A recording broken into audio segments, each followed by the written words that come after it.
des bouillies, vous voyez des fourmis, des vers de terre, manger, on vous disait qu'il fallait avaler ça. Et puis des trucs charbonneux, on nous faisait des scarifications, vous savez, avec des lames de gilette, on coupait ici, on coupait ça et là. Et puis on disait que bon, vous allez être intelligent, vous mettez des poudres noires, ça brûlait. Mais c'était bizarre. Dès qu'on faisait ces trucs-là, j'avais des nuits bizarres, mouvementées. J'étais toujours poursuivie par des centaures. Je ne sais pas comment on dit, vous savez, dans l'histoire grecque, vous avez des espèces de chevaux, d'êtres humains, moitié humains et moitié chevaux. Et ça me poursuivait tout le temps. Et je tombais chaque fois dans des gros trous. J'étais pourchassée par des cobras, des pythons, des serpents de toutes sortes. Et puis donc après, ça devenait vraiment un problème. J'en ai parlé à maman. M'a encore ramené chez d'autres féticheurs.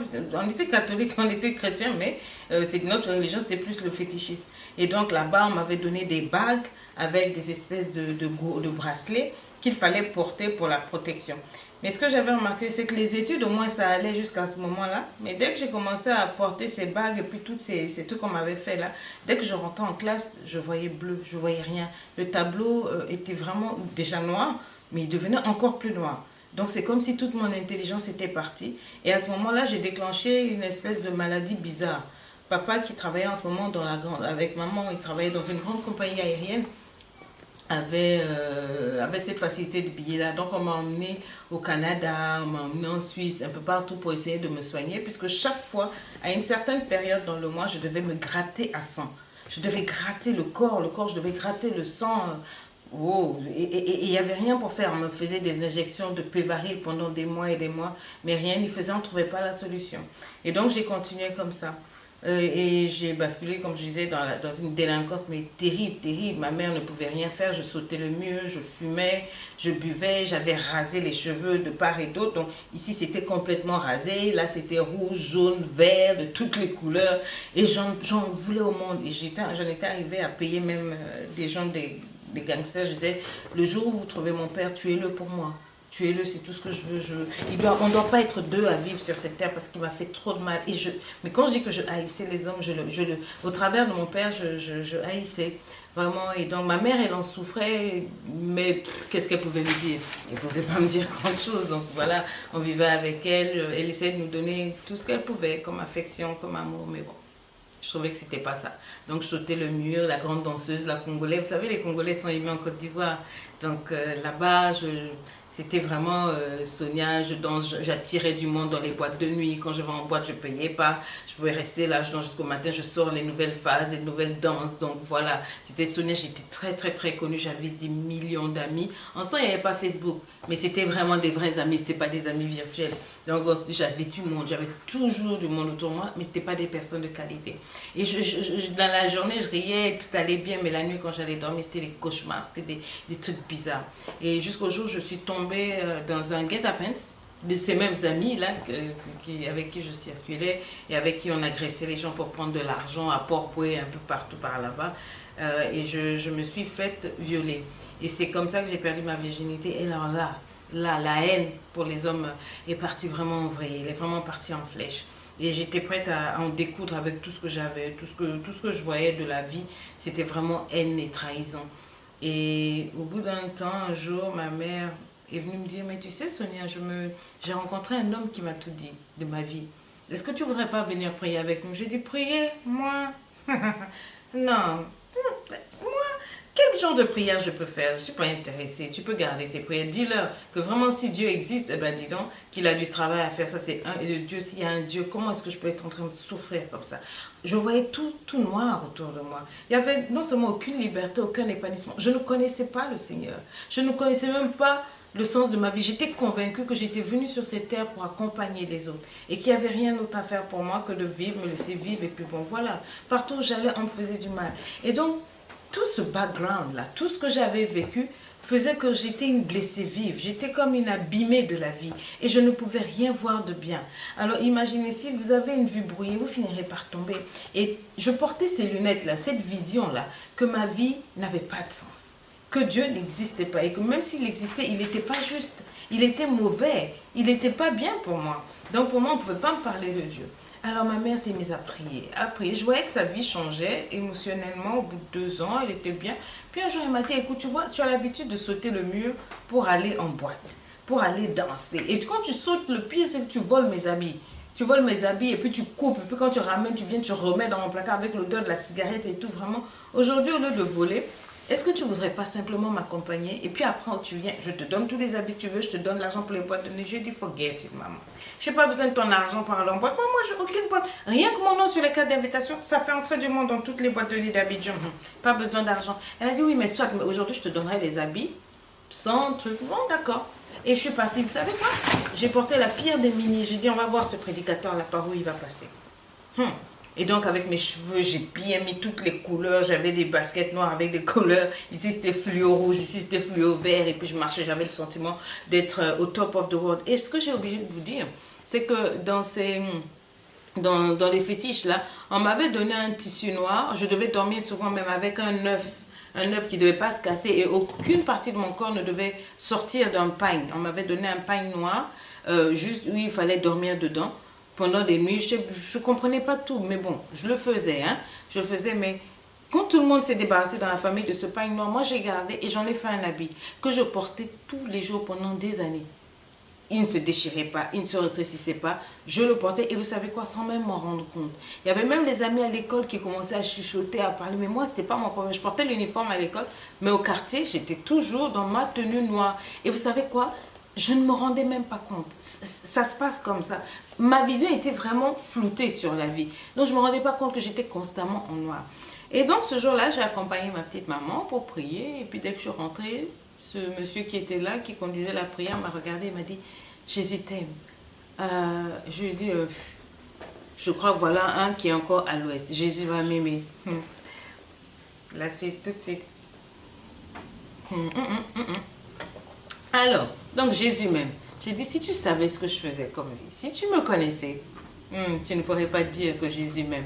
Je ne pense pas que Jésus puisse m'aimer. Tu ne connais pas ma vie. Je suis une sale fille. J'ai été blessée, meurtrie dans toute ma vie.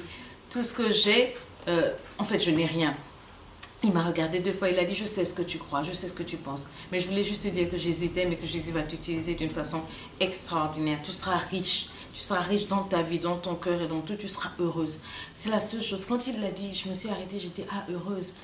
Ah, ça, j'aimerais bien. Parce que je ne suis pas heureuse. Je ne suis pas heureuse. Mais bon. Et puis, je les ai laissés prier. Et arrivé un moment, ils m'ont invité. Ils ont dit, est-ce que tu veux bien te mettre avec nous? Alors, j'ai dit oui, par politesse, oui, parce qu'après, je vais aller en boîte de nuit. Il faut faire vite. Hein. Et donc, on s'est tenu les mains. Puis, ils ont commencé à prier. Je ne sais pas. Mais je sais tout simplement qu'il y a eu un vent d'une douceur extraordinaire qui m'a saisie. C'était comme un tourbillon. J'ai juste fermé les yeux et je ne sais pas à quel moment je me suis retrouvée au sol, mais je me sentais bien. Pour la première fois depuis des années, j'avais cette quiétude, j'avais ce calme-là au sein de moi, depuis l'intérieur. Une brume, une rosée. Vous savez, un peu comme quand vous mâchez du chewing-gum Hollywood. Vous voyez cette fraîcheur-là, ça picote, ça picote. Et bien, j'avais ça tout autour de moi. Et ce doux vertige, ce sentiment de bien-être. Et je sais simplement que je suis restée là un bon bout de temps. J'avais envie de rendre. Je me suis mise à rendre. Je suis mise à rendre. Et quand je me suis finalement redressée, et je crois que c'est au moins d'1 heure après, et ben j'avais rendu pas mal de trucs de sang, ensanglanté. Ma mère qui est Peul, qui est métisse, était toute rouge. Elle disait, mais j'ai emmené mon enfant pour la prière, mais ils me l'ont tué. Elle a vomi du sang, elle tremblait. Ils ont dit, non, elle a été délivrée. Dieu a visité sa vie. Tu vas voir ce qui va se passer. Et bien, vous savez quoi? Dès que Sonia s'est levée, j'ai dit, maman, tu m'as fait une promesse est une promesse. Donne-moi mon argent pour aller en boîte de nuit. Je t'attends, maman, je veux mon argent pour en boîte de nuit. Elle a commencé, mais attends, mais c'est pas possible. Tu viens de prier. L'homme de Dieu qui était avec elle lui a dit, quelque chose s'est passé. Ce n'est pas par la force. Ce n'est pas par la puissance, ce n'est pas parce que tu vas la forcer à prier. Mais Dieu a touché sa vie. C'est une histoire entre elle et son Dieu. Ne t'en mêle pas. Donne-lui ce que tu as promis selon ta parole de mère. Alors ma mère m'a donné mon argent. Je suis allée en boîte ce jour-là. Et je me suis... moi qui d'habitude quand j'entre en boîte du premier morceau jusqu'à la fin... Je ne quitte pas la piste parce qu'il faut qu'on voit Sonia en train de danser. Et s'il vous plaît, la sapologie, là, c'était nous. Nous savions et saper, et coiffer, et danser. Congolaises Abidjan, mais que veut le monde? Mais c'est ce que c'est nous. Nous faisions vibrer les choses. Et ce jour-là, quand je suis rentrée, donc je venais de la prière, je me suis assise. Des gens qui étaient avec moi avec qui nous faisions l'ambiance et tout. Je ne leur avais même pas dit où j'étais. Mais il y a quelqu'un qui était à côté de moi qui a dit, quelque chose s'est passé. Quelque chose s'est passé, tu as changé. Bien aimé, j'étais habillée comme d'habitude. Il n'y avait rien de nouveau, il n'y avait rien de moins sur moi, mais il a trouvé que j'avais changé. Je dis non, non, non, il n'y a rien, il n'y a rien. Il m'a dit, tu es bizarre. Je voulais me lever pour danser, rien à faire, j'étais assise. Et tout d'un coup, bam, silence. Dans cette boîte de nuit où tout le monde était en train de danser, moi, mes oreilles, je suis devenue sourde. Je n'entendais mais absolument rien. La seule chose que j'avais comme sens, c'était de sentir, de pouvoir parler et de voir. Mais je n'entendais plus son. C'est pas que dans la boîte, la musique s'est arrêtée, non, parce que les gens dansaient. Mais moi, je n'entendais rien. Et donc, quand je regardais les gens, je les voyais en train de se trémousser sur la piste. Et imaginez, quand vous mettez la télé, vous coupez le son, vous voyez les gens danser, vous avez l'impression que c'est ridicule. Et donc, j'ai regardé et je me dis, wow, mais qu'est-ce que je fais là? Mais je suis ridicule. Mais c'est pas ma place ici. Je ne suis pas au bon endroit. Et je me suis levée. Je me suis tournée. J'ai dit à mes amis, je suis désolée. Je vais partir. Je vais rentrer. Ils ont dit, quelque chose s'est passé. Je dis, oui, quelque chose s'est passé. Et vous savez quoi? Je suis partie. C'était la dernière fois que j'ai mis mon pied en boîte de nuit. Je suis sortie. J'avais une cigarette à la main. Je l'ai écrasée. Et ce fut tout. J'ai pris mon transport. Je suis rentrée chez moi. Et je me suis effondrée sur mon lit. J'ai commencé à pleurer. À pleurer. Je disais, Seigneur, je crois que tu existes. Si réellement tu existes, donne un sens à ma vie. Parce que je suis malheureuse. Au plus profond de moi, je n'ai pas de paix. Au plus profond de moi, je n'ai pas de joie, je n'ai pas de bonheur. J'ai vécu toute ma vie à faire ce que les gens attendaient de moi. Ce que l'on me disait de faire. On me dictait ma vie. Je voulais faire comme tout le monde. J'étais tellement blessée, complexée, que je mendiais l'amour. J'étais tellement blessée, complexée, que je me sentais toujours inférieure aux gens. Je me sentais très très mal. Je me sentais pas bien. Je trouvais que le monde réussissait et que moi j'étais en arrière, que j'étais au recul. Je n'avançais pas comme tout le monde. Je me trouvais handicapée, je me trouvais nulle. Je trouvais que ma vie était nulle, je me trouvais malchanceuse, j'avais la poisse. Quand tout le monde faisait les choses, je trouvais que pour tout le monde ça marchait, mais pour moi ça ne marchait pas. Et c'était vrai, et je comprenais pas, mais pourquoi? Mais en fait, il y avait tellement de choses. J'avais un bagage émotionnel, j'avais une vision qui était faussée. Ça n'allait pas. Vous voulez la suite de ce témoignage, savoir comment Dieu m'a visité? Eh bien, cher ami, je vous encourage à me suivre tout à l'heure. C'était Lady Sonia, déclencheuse d'épanouissement, auteure des 12 secrets de l'épanouissement, coach de vie, mentor, servante de Dieu. À tout de suite.